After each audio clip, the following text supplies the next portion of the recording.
اچھا عام صاحب یہ بتائیے گا، جب ہم یہ کہتے ہیں، آپ نے پچھلا بھی بتایا تھا کہ 7 گروپس میں، یعنی صورتوں کے مجموعے کو 114 صورتیں ہیں، ان کو 7 گروپس میں تقسیم کر دیا گیا ہے۔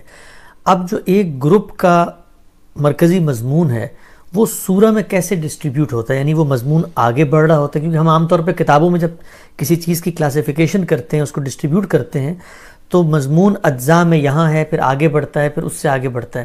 تو اس گروپ کے اندر مضمون کیسے آگے بڑھتا ہے سورت کی تقسیم سے؟ بالکل اسی طرح سے۔ دیکھیے بات یہ ہے کہ یہ تو میں نے بڑی وضاحت کے ساتھ آپ کو پچھلی نشست میں بتایا تھا کہ جس طرح ہمارے ہاں باقاعدہ نثری کتابوں کی، کوئی تاریخ کی کتاب ہے، جغرافیائی کتاب ہے، کوئی فلسفے کی کتاب ہے، اس پر قرآن کو قیاس نہیں کرنا چاہیے۔ یعنی یہ کلام ہے، تو اس کلام کی بنیادی وحدت کیا ہے؟ سورہ۔ اب ان صورتوں کو ترتیب دینا ہے، یعنی قرآن مجید کو جب آپ ایک کتاب کے طور پر رکھیں گے تو صورتوں کو ترتیب دیں گے، تو وہ ترتیب اللہ تعالیٰ نے یہ اختیار کی ہے، اللہ تعالیٰ کی دی ہوئی ترتیب ہے کہ ان تمام صورتوں کو ایک خاص طریقے پہ دعوت کے مراحل کو سامنے رکھ کے 7 حصوں میں تقسیم کر دیا گیا ہے۔ یعنی 114 صورتیں ہیں آپ کے پاس، تو آپ نے ان میں سے کچھ صورتیں لیں اور ان سے ایک گروپ یا ایک باب کو وجود پذیر کر دیا، کچھ صورتیں لیں اور ان سے دوسرے باب کو وجود پذیر کر دیا۔ تو یہ کوئی الٹپ نہیں ہوا معاملہ، بلکہ ان کے اندر نہایت خوبصورت ترتیب ہے، اور یہ ترتیب پھر مضمون کو تدریجی طور پر نمایاں کرتی ہے۔ یعنی کیا مضمون ہے؟ وہ مضمون ہے پیغمبر کی سرگزشت انذار کے مراحل۔ یعنی بات جو ہے وہ انذار سے شروع ہو گئی، بات انذار عام سے شروع ہو گئی، اس کے بعد اگلا مرحلہ کون سا ہے؟ وہ ظاہر ہے کہ اتمام حجت کا مرحلہ ہے، اس سے اگلا مرحلہ ہجرت و برات کا مرحلہ ہے، پھر اقدام کا مرحلہ آ جاتا ہے، یا تزکیہ و تطہیر کا مرحلہ آ جاتا ہے۔ تو رسالت مآب صلی اللہ علیہ وسلم کی یا ایک اللہ کے رسول کی دعوت جن مراحل سے گزری ہے، ان کو سامنے رکھ کر وہ 7 ابواب ترتیب دے دیے گئے ہیں۔ استاذ امام اس کو گروپ سے تعبیر کر رہے تھے، یا سور کا مجموعہ، امام فرائی کے ہاں یہ تعبیر تھی۔ میں نے سورہ کا لفظ چونکہ پہلے سے موجود تھا قرآن مجید میں، تو اس کو باب کا نام دے دیا ہے۔ چنانچہ میری تفسیر البیان میں آپ اسے ابواب کی صورت میں دیکھتے ہیں، پہلا باب، دوسرا باب، تیسرا باب۔ تو پہلے باب کو آپ دیکھیں تو بالکل سمجھ میں آ جائے گا، میں مثال کے طور پر عرض کر رہا ہوں کہ کیسے صورتیں ترتیب دی گئی۔ مثلا آپ دیکھیے کہ پہلی سورہ کیا؟ سورہ فاتحہ۔ سورہ فاتحہ میں بعثت نبوی کی دعا ہے۔ یعنی یوں سمجھ لیجئے، آپ تھوڑی دیر کے لیے تصور کیجئے کہ یہ پورا عالم رسالت مآب صلی اللہ علیہ وسلم کی بعثت سے پہلے بیتابی کے ساتھ اللہ کے سامنے دست بدعا ہے کہ پروردگار تو اس کائنات کا مالک ہے، تو سراسر رحمت ہے، تیری شفقت ابدی ہے، روز جزا کا مالک بھی تو ہی ہے، ہم تیرے بندے ہیں، تیری عبادت کرتے ہیں، تجھ سے مدد چاہتے ہیں، سیدھی راہ کہاں ہے؟ یعنی تیرے راستے پر چلنے کا کیا طریقہ ہے؟ کیوں یہ سوال پیدا ہو گیا؟ یعنی دین، ہدایت وہ تو تمام انبیاء پیش کرتے رہے ہیں۔ اللہ تعالیٰ نے جس گروہ کو یا جس جماعت کو دنیا بھر کی ہدایت کے لیے منتخب کیا تھا، وہ ذریت ابراہیم کی وہ شاخ ہے جس کو ہم بنی اسرائیل کہتے ہیں۔ ایک لمبے عرصے تک، میں کئی بار یہ عرض کر چکا ہوں کہ ایک زمانہ وہ تھا کہ جس میں ہر قوم کے اندر اللہ تعالیٰ کے رسول آتے رہے، اور وہ اپنی اپنی قوم کو نہ صرف یہ کہ خدا کی ہدایت پہنچاتے تھے، بلکہ ان قوموں پر اللہ کی حجت پوری کر دیتے تھے، اور ایک نوعیت کی جزا و سزا اسی دنیا میں برپا ہو جاتی تھی۔ سیدنا ابراہیم علیہ السلام کے بعد اللہ تعالیٰ نے یہ فیصلہ کیا کہ اب میں ان کی ذریت کو باقاعدہ جماعت کی حیثیت سے اس منصب پر فائز کروں گا۔ نبوت کا لفظ اگر آپ نہ اختیار کرنا چاہیں تو آپ کہیں کہ گویا شہادت کے منصب پر فائز کروں گا، گواہی دیں میری اس دنیا کے اندر۔ یہ جو بڑا فیصلہ کیا گیا تو اس کے لیے ایک امت کو تیار کرنا تھا، اس میں کم و بیش 500 سال لگے۔ اس 500 سال میں بھی سیدنا ابراہیم علیہ السلام کے بعد وہ چیز جاری رہی، یعنی مختلف قوموں میں رسول آتے رہے۔ جب یہ امت تیار ہو گئی تو پھر سیدنا موسیٰ علیہ السلام کی بعثت ہوئی، اور پھر ان سے کہا گیا کہ اب آپ فلسطین میں آ کے آباد ہوں، اس سرزمین میں اللہ کی توحید کا مرکز بنائیں اور اللہ کے دین کی گواہی دیں۔ ان کی پوری تاریخ کا نتیجہ کیا نکلا؟ یعنی یہ نہیں ہے کہ انہوں نے یہ خدمت انجام نہیں دی، بہت بڑے پیمانے پر انجام دی، دنیا کی تاریخ کو متاثر کیا، لیکن آہستہ آہستہ اس میں حلال پیدا ہوا، خرابیاں پیدا ہوئیں، اور پھر وہ نوبت آ گئی کہ جس میں سیدنا مسیح علیہ السلام کی بعثت ہوئی، اس کے مقابلے میں سرکشی، تمرد کا اظہار ہوا، چنانچہ اللہ کے غضب کا نشانہ بن گیا۔ اعلان کر دیا گیا کہ اب قیامت تک مسیح علیہ السلام کے منکرین مغلوب ہو کر رہیں گے، لیکن خود مسیح علیہ السلام کے متبعین، ان کی پیروی کرنے والے، ان کے پیچھے چلنے والے، ان کے حواری، جب وہ کچھ زمانے کی کروٹوں کے بعد اپنی دعوت کو ذرا وسیع کرنے میں کامیاب ہو گئے تو سینٹ پال کے اہتمام میں پورے کے پورے دین ہی کا بالکل حلیہ بگڑ گیا۔ تو اب ایک گروہ جو پہلے یہ ذمہ داری انجام دے رہا تھا وہ اللہ کے غضب کا نشانہ بن گیا، دوسرا گروہ ضلالت اور گمراہی میں جا پڑا۔ گمراہی بھی معمولی نوعیت کی نہیں تھی، یعنی سیدنا مسیح علیہ السلام کو اللہ تعالیٰ کا جسدی ظہور قرار دے کے بیٹا کہہ دیا گیا، اس سے بڑا شرک کیا ہو سکتا تھا؟ شریعت، دین، اس کے نسخ کا اعلان کر دیا گیا۔ گویا سارا دین ہی جس کے لیے اللہ تعالیٰ نے اتنے بڑے پیمانے کے اوپر ایک قوم کی تربیت کی تھی، وہ لوگوں کے لیے بے معنی ہو کر رہ گیا، کفارے کا عقیدہ ایجاد کر لیا گیا۔ تو جو ضلالت یا گمراہی کی تین بہت بڑی چیزیں ہو سکتی تھیں وہ وجود میں آ گئی۔ اس موقع کے اوپر یہ سورہ فاتحہ گویا ایک دعا ہے کہ پروردگار سیدھی راہ دکھا، لیکن راہ ان کی ہونی چاہیے جن پر تیری نعمتیں ہوئیں، وہ اللہ کے پیغمبر، وہ صدیقین، وہ شہداء، وہ صالحین، ان لوگوں کی راہ نہیں کہ جن پر تیرا غضب ہوا اور جو اس طرح گمراہ ہے۔ تو گویا نصارہ، یہود، اس پوری تاریخ کے پس منظر میں کھڑی ہوئی انسانیت یا خدا کا بندہ دعا کر رہا ہے کہ مجھے سیدھی راہ دکھا۔ اب یہاں سے گویا قرآن مجید کا یہ دیباچہ بھی بن گیا اور یہ خود اس باب کی ابتدا بھی ہو گئی، اس کے جواب میں قرآن نازل ہونا شروع ہو گیا۔ اور یہ وجہ کہ نماز میں بھی پڑھتے ہیں، اسی وجہ سے آپ علامتی طور پر سورہ فاتحہ میں وہ دعا کرتے ہیں اور اس کے بعد فوراً قرآن مجید کا کوئی حصہ پڑھتے ہیں، خواہ وہ چند آیات ہی کیوں نہ ہو یا چھوٹی سے چھوٹی سورہ کیوں نہ ہو، تاکہ اس بات کی ہمیشہ یاد دہانی ہوتی رہے کہ بندے کی طلب کیا ہے؟ صراط مستقیم۔ مجھے یاد ہے کہ ایک مرتبہ ہم استاد امام کی خدمت میں حاضر تھے تو انہوں نے یہ سوال کیا کہ یہ بتائیے کہ سب سے بڑی دعا کون سی ہے؟ تو ہمیں توجہ نہیں ہوئی۔ اس کے بعد انہوں نے ہمارے جوابات پہ تنقید کرنے کے بعد یہ کہ سب سے بڑی دعا ہے وہ جو تم روزانہ نماز میں مانگتے ہو، اہدنا الصراط المستقیم۔ اس سے بڑی دعا کیا ہو سکتی ہے؟ یعنی روٹی بھی دیتا ہے پروردگار، پانی بھی دیتا ہے، عزت بھی دیتا ہے، وقار بھی دیتا ہے، اقتدار بھی دیتا ہے، حسن بھی دیتا ہے، علم بھی دیتا ہے، لیکن یہ سب بالکل بیکار ہیں اگر آپ کو راہ ہدایت نہیں ملی، اگر صراط مستقیم کی خبر نہیں ہوئی۔ تو صراط مستقیم کی جو دعا ہے قرآن اس کا جواب ہے، اور اس باہمی تعلق سے یہ واضح کر دیا گیا ہے کہ اگر کسی اور چیز کو قرآن مجید کی جگہ دینے کی کوشش کرو گے تو دین کی ساری بنیادیں الٹ کر رکھ دو گے۔ اگر آپ غور کر کے دیکھیں تو ہماری امت کا بھی سب سے بڑا علم اور عمل میں المیہ کیا ہے؟ قرآن مجید کی اس حیثیت کو فراموش کر دینا۔ حیثیت کا مطلب یہ نہیں کہ اس کی آپ عظمت کے گیت گائیں، تو اس کو آپ جزدان میں لپیٹ کے رکھ دیں، اس کو آپ چومتے رہیں، یہ چیز مطلوب نہیں ہے۔ کیا چیز مطلوب ہے؟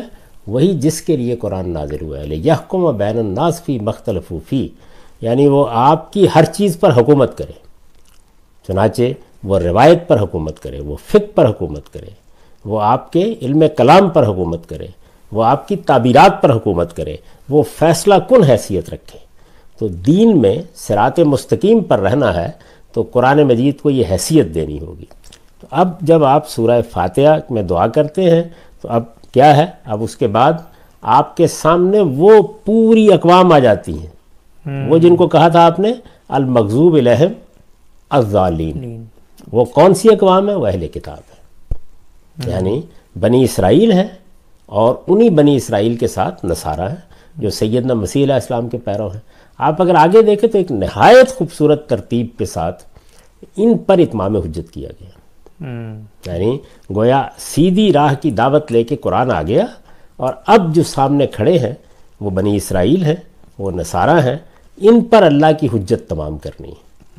ان پر اللہ کی حجت تمام کر کے گویا ان کی معزولی کا اعلان کر دیا گیا ہے۔ مانوی لحاظ سے، اور ان کی جگہ ایک نئی امت اٹھائی گئی ہے اور اس امت سے آخری میثاق لیا گیا ہے۔ تو یہ پورا جو باب ہے یہ فاتحہ سے شروع ہوتا ہے، مائدہ پر ختم ہو جاتا ہے۔ تو آپ اب دیکھیں کیا چیز ہے، یعنی بقرہ میں اہل کتاب، خاص طور پر یہود پر اللہ کی حجت تمام ہوئی ہے۔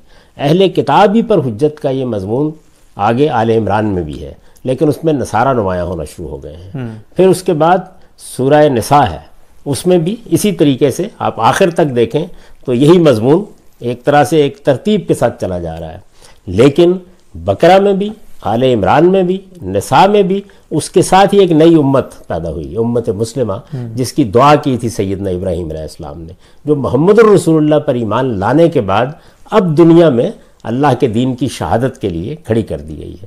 تو اعلان کیا گیا ہے سورہ بقرہ میں کہ یہ امت اب کھڑی ہو گئی ہے، اس کو اب قیامت تک کے لیے اللہ کے دین کی گواہی دینی ہے۔ گویا بنی اسرائیل نے جو کچھ کرنا تھا کر لیا، اس کا تجزیہ کر دیا گیا، حجت تمام کر دی، انہیں بھی دعوت دی گئی ہے کہ تم اس امت کا حصہ بنو اب، اور پھر سب کے سب مل کر اللہ کے دین کی گواہی دو۔ اور اللہ کے دین کی گواہی دینے کے لیے جو امت وجود میں آئی ہے، اس امت کو اب کیا چیز اپنانی ہے، کن چیزوں سے بچنا ہے، اس کو کون سی شریعت دی گئی ہے، اس شریعت کے احکام کیا ہے جس کا اس کو نمونہ بن کے رہنا ہے، یہ پھر ترتیب سے آتے ہیں۔ اور پھر سورہ مائدہ میں خدا کا آخری عہد نامہ لیا جاتا ہے اس سے۔ تو اب دیکھیے یہ کتنی خوبصورت ترتیب ہے جس کے ساتھ یہ صورتیں ہیں۔ ایسے ہی ایک ایک باب کو ترتیب دیا گیا ہے، یعنی پہلا باب فاتحہ سے شروع ہوا، مائدہ پر ختم ہو گیا، دوسرا اسی طرح انعام سے شروع ہوا، توبہ پر ختم ہو گیا۔ ان ابواب میں ایک خاص ترتیب سے مضمون اپنے کمال کو پہنچتا ہے، یعنی آپ ایک جگہ سے شروع کرتے ہیں اور پھر اس کے بعد اگلا مرحلہ، اس کے بعد اگلا مرحلہ، یہاں تک کہ وہ خاتمے کو پہنچ جاتا ہے۔ ٹھیک، تو اس طرح کا نظم ہے قرآن مجید کے ابواب میں۔ انہی کا ذکر کیا ہے قرآن نے خود کہ وَلَقَدْ آتَيْنَاكَ سَبْعًا مِّنَ الْمَثَانِي وَالْقُرْآنِ الْعَظِيمِ، کہ یہ قرآن عظیم کیا ہے، یہ اصل میں 7 مثانی ہے، اس میں 7 ابواب ہیں جس میں تقسیم کر دیا گیا ہے، اور ہر باب میں صورتیں جوڑا جوڑا ہیں۔ یہ پھر ایک اور لطافت پیدا کی گئی ہے، یعنی صورتوں کو پیر بنا دیا گیا ہے۔ اس کو اگر آپ سادگی سے دیکھیں، ظاہر عام آدمی اس طرح اس کے اندر اتر کر نہیں دیکھ پاتا، تو جیسے فلق اور ناس ہے جی، یعنی اس میں دیکھیے نا کہ مضمون کے لحاظ سے بھی ایک ہی طرح کی صورت ہے، اسلوب بھی ایک ہی طرح کا ہے، جو فارم ہے، سٹرکچر ہے، وہ بھی ایک ہی طرح کا ہے۔ اسی طرح مثال کے طور پر سورہ الضحیٰ ہے، اسی طرح سورہ علم نشرہ ہے۔ تو اس طرح سے یہ سب صورتیں قرآن مجید میں پیئرز کی صورت میں ہیں۔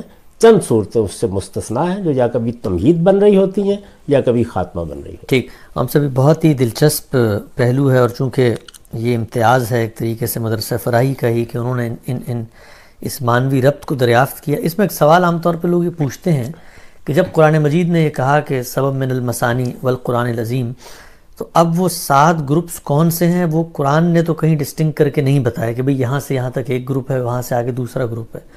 تو 2 باتیں میں پوچھنا چاہتا ہوں اس زمین میں۔ پہلی یہ کہ جو ترتیب دریافت کی ہے اس مکتبہ فکر نے، وہ ظاہری بات ہے کوئی منصوص ترتیب تو نہیں، نقطہ نظر تو نہیں ہے کہ اجتہادی بصیرت سے وہ اس نتیجے تک پہنچیں، اس کو کیسے دیکھتے ہیں؟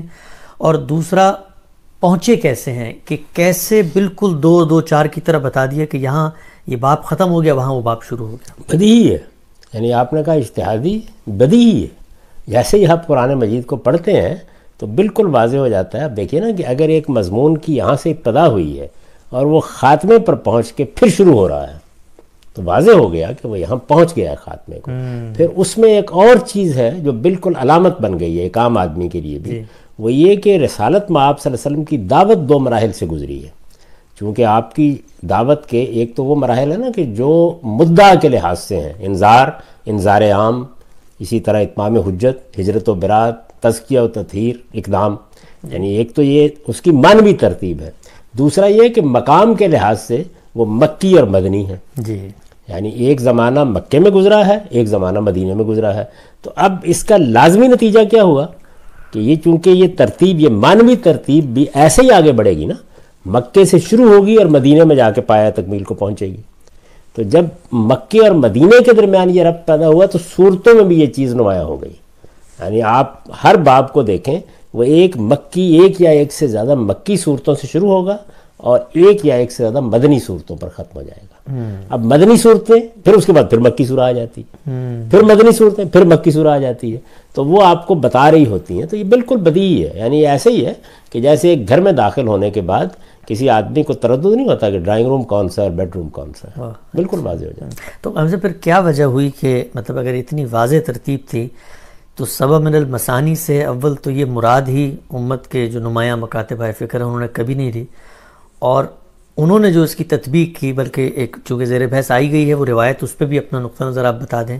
رسول اللہ صلی اللہ علیہ وسلم نے خود تو یہ جو سبع مثانی جس سے مکتب فراہی گروپس کی نوعیت تعبیر کرتا ہے، وہ تو سورہ فاتحہ کو قرار دیا تھا کہ وہ ہے سبع مثانی اصل میں. تو اتنی بدیہی اتنی واضح چیز تھی، تو کیا وجہ ہوئی کہ یہ پوری امت سے اوجھل رہی اتنے؟ نہیں، رسالت باب صلی اللہ علیہ وسلم نے بالکل قرار نہیں دیا. وہ ایک اور بات ہے جو آپ نے فرمائی، یعنی آپ نے یہ بتایا کہ یہ جو سورہ فاتحہ ہے جی یہی پورا قرآن بھی ہے، یہی سبع مثانی بھی ہے. تو آپ نے سورہ فاتحہ کو پورا قرآن بھی قرار دیا ہے. اس حدیث کو پڑھیں پوری، جی ہے سبع المثانی و ہے القرآن العظیم. یعنی یہ سورہ اپنے مضمون کے لحاظ سے یا اپنے مضامین کے لحاظ سے یہ گویا ایک جامع ترین تعبیر ہے، جس میں تم دیکھنا چاہو جس کے آئینے میں تو پورے قرآن کو دیکھ لو اور قرآن مجید کے 7 ابواب کو دیکھ لو. وہ سبع مثانی اور قرآن دونوں کو ایک ساتھ رکھ دیا. سبع مثانی والقرآن العظیم ایک جگہ پہ رکھا ہے حضور نے. اگر آپ سبع مثانی سے مراد فاتحہ لیتے ہیں تو پھر آپ قرآن عظیم سے مراد بھی فاتحہ اسی معنی میں لیں. اگر وہاں آیتیں گن رہے ہیں تو یہاں پھر 6000 سے زیادہ آیات ہی گنے. یہ یوں نہیں ہے، بلکہ یہ بتایا گیا جیسے مثال کے طور پر حضور نے فرمایا کہ یہ جو سورہ اخلاص ہے یہ ثلث القرآن ہے، قرآن کا 1/3 ہے. تو یہ کیا مطلب ہے؟ اس کا مطلب مضمون کے لحاظ سے اگر آپ دیکھیں تو قرآن مجید کے بنیادی مضامین کیا ہیں؟ 3: توحید، آخرت، نبوت. تو اس کے اندر توحید بیان ہوئی ہے تو ایک ثلث ہو گیا نا. جی تو یہ اصل میں ایک معنوی چیز ہے. لوگوں نے اس کو ظاہر سمجھ کے سورہ کی آیتیں گننا شروع کر دی، اور پھر اس کے بعد ایک کے بعد دوسری غلطی. یعنی مثانی کا لفظ یہ دہرانے کے معنی میں آتا ہی نہیں، یہ مثنا کی جمع ہے. اس کا مطلب ہے 2 کر کے ہونا، پیئرز جوڑے، یعنی توام ہے صورتیں. تو یہ چیز ہے جس کو بیان کیا گیا. 7 باب ہیں قرآن کے اور تمام صورتیں سوائے چند مستثنیات کے توام ہیں. توام یعنی پیر ہیں، پیر سے جڑواں ہیں، یعنی جڑی ہوئی ہیں ایک دوسرے. اچھا ہم سب اس پہ آخری سوال کرتے ہیں، پھر ہمارا وقت یہاں ختم ہو رہا ہے. جب آپ یہ کہتے ہیں کہ یہ جڑی ہوئی ہیں، میں یہ دیکھ رہا تھا کہ مثلا آپ نے بقرہ اور آل عمران کو دونوں کو کہا کہ یہ توام صورتیں ہیں، تو آپ نے لکھا ہے کہ پہلی سورہ میں یہود اور دوسری میں یہود کے ساتھ بالخصوص نصارہ پر اتمام حجت کے بعد بنی اسماعیل میں سے ایک نئی امت مسلمہ کی تاسیس کا اعلان کیا گیا. لوگ عام طور پہ جب آپ یہ نقطہ نظر بیان کرتے ہیں تو وہ اصل میں ایک منطقی مناسبت یا ربط یا ترتیب کا کینوس لے کے ڈھونڈتے ہیں کہ سورت میں یہاں اگر یہ چیز ہے تو وہاں بھی یہ چیز ہونی چاہیے. جب ہم سورہ کو پڑھتے ہیں تو اس میں مضمون بیچ میں کہیں تھوڑا سا آگے بھی نکل جاتا ہے، کہیں پیچھے بھی آ جاتا ہے. تو جب ہم یہ کہتے ہیں توام ہیں اور ان کے درمیان ایک بات اٹھی ہے، لیکن سورہ میں اور بھی باتیں زیر بحث آ رہی ہوتی ہیں نا، تو یہ کوئی منطقی طور پہ توام نہیں ہوتی. نہیں، دیکھیے اس کا تعلق تو اس سے ہے کہ کس پہلو سے ان کو آپ نے توام قرار دیا ہے. یعنی دونوں کو ملایا ہے. کبھی میں نے جیسے کہ عرض کیا بالکل مشترک مضمون ہوتا ہے، جیسے فلق اور ناس میں، یعنی اللہ تعالیٰ سے تعوذ، اللہ کی پناہ مانگنا. اور ظاہر ہے کہ جب پناہ مانگتے ہیں آپ تو اللہ کی صفات کے حوالے سے مانگتے ہیں، ان چیزوں کا ذکر کرتے ہیں جن سے پناہ مانگتے ہیں. تو آپ دیکھیں کہ اس میں بھی کچھ چیزوں سے پناہ مانگی گئی ہے اللہ کی بات صفات کا حوالہ دے کر، اور سورہ ناس میں بھی. دونوں صورتیں مضمون کے لحاظ سے ایک. اگر آپ سٹرکچر کو دیکھیں، اچھا ذوق ہو، یعنی ان کی جو فارم ہے وہ ملتی جلتی ہے. اعوذ برب الفلق من شر ما خلق، اعوذ برب الناس، مالک الناس، الہ الناس، من شر الوسواس، قوافی، اس طرح کی چیزیں. تو وہ ایک فارم کے لحاظ سے بھی ملتی جلتی ہوتی ہیں. اور جو بڑی صورتیں ہیں ان میں یہ ہے کہ جو اس کا مرکزی مضمون ہے وہ اصل میں ایک خاص طرح کا ربط پیدا کر لیتا ہے، جیسے کہ دنیا کے ساتھ آخرت، جیسے صبح کے ساتھ شام، جیسے رات کے ساتھ دن، جیسے سورج کے ساتھ چاند. تو جب ہم یہ پیئرز بناتے ہیں تو ایسے ہی ہم بعض اوقات تصورات کے پیئر بناتے ہیں، غم اور خوشی مثال کے طور پر. تو یہی صورتحال جو ہے یہ ان پیئرز میں بھی کام کر رہی ہوتی ہے. یعنی سورہ بقرہ جو ہے وہ یہود پر اتمام حجت کر رہی ہے، اہل کتاب پر اتمام حجت کا یہی مضمون آل عمران میں بھی ہے. اس میں اہل کتاب میں سے یہود ہی اصلاً مخاطب ہیں. اس میں آہستہ آہستہ نصارہ بھی نمایاں ہونا شروع ہو گئے ہیں، یا نصارہ سے متعلق چیزیں زیر بحث آنے لگ گئیں. سیدنا مسیح علیہ السلام کیسے پیدا ہوئے، ان کا معاملہ کیا ہوا. تو ظاہر ہے کہ ایک بالکل مضمون کے دونوں گروہ جو ہیں وہ مخاطب ہو گئے ہیں. ادھر بھی ایک امت ہے جس کی تاسیس ہوئی ہے، اعلان کیا گیا کذالک جعلناکم امۃ وسطا لتکونوا شہداء علی الناس. ادھر بھی ایک امت کی تاسیس ہوئی ہے کنتم خیر امۃ اخرجت للناس. اور پھر اس امت کو یہاں پر شریعت سے متعلق ہدایات دی گئی ہیں. وہاں اگر آپ دیکھیں تو اس وقت اس امت کا جو ہراول ہے وہ صحابہ کرام ہے. صحابہ کرام کی تطہیر اور تزکیہ کا اہتمام کیا گیا ہے. تو اس طریقے سے یہ دونوں چیزیں آپس میں ملتی ہیں. اور جو نساء اور مائدہ ہے وہ تو حیران کن طریقے سے یعنی ایک دوسرے کی توام ہوتی ہیں. دونوں میں اصل خطاب کا رخ ہو جاتا ہے مسلمانوں کی طرف. یعنی اب جو نئی امت بنی ہے اس کو شریعت دی جا رہی ہے، اس سے عہد لیا جا رہا ہے. اس ذیل میں ظاہر ہے کہ اہل کتاب بھی اور یہود و نصارہ بھی زیر بحث ہیں. بالخصوص نصارہ کا معاملہ زیادہ وضاحت کے ساتھ سورہ کے آخر میں آتا ہے. ایسی صورتحال آپ مائدہ میں دیکھتے ہیں. تو یہ دونوں چیزیں جو ہیں یہ چل رہی ہیں. اور پھر اس میں ایک دلچسپ چیز یہ ہے کہ دونوں صورتیں ایک خاص جگہ پہ جا کے ختم ہو جاتی ہیں. آخر میں جو مباحث تھے ان سے متعلق سوالوں کا جواب دیا گیا ہے. تو گویا ایک سوالات و جوابات کا ضمیمہ یہاں ہے نساء کے بعد، بالکل اسی طرح ایک سوالات و جوابات کا ضمیمہ مائدہ کے بعد ہے. اگر آپ میری تفسیر البیان میں دیکھیں گے تو وہاں ان کو بالکل الگ الگ کر کے واضح کر دیا گیا ہے، یعنی کس طریقے سے یہ دونوں صورتیں توام ہوتی ہیں. تو یہ مطلب ہے اس کا. ٹھیک، ہم سب